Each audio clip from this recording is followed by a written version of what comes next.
we're supposed to eat herbs, and part of it is bitter herbs, and we're going to leave that part. And we just learned, and we got it confirmed by Rebecca's father, that the head of the household is supposed to do something special when we get to this part. But in the middle, we've got salt water. Okay, now the salt water represents a couple of things. What you're supposed to do is you're to dip. There's two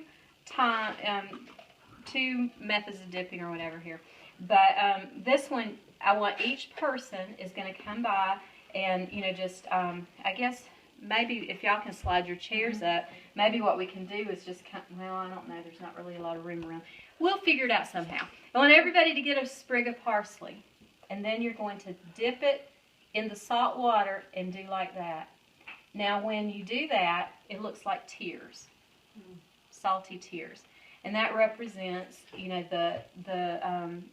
the tears that were shed in slavery. You remember that that God said that He heard the cries of His people, and so then He delivered them.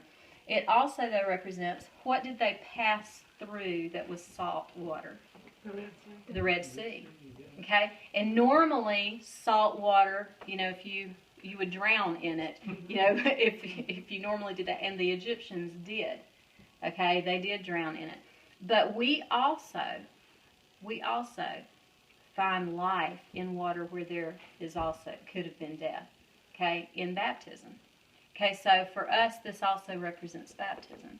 It represents the tears of slavery to sin, because the Bible says that that whoever sins, he becomes a slave to that sin.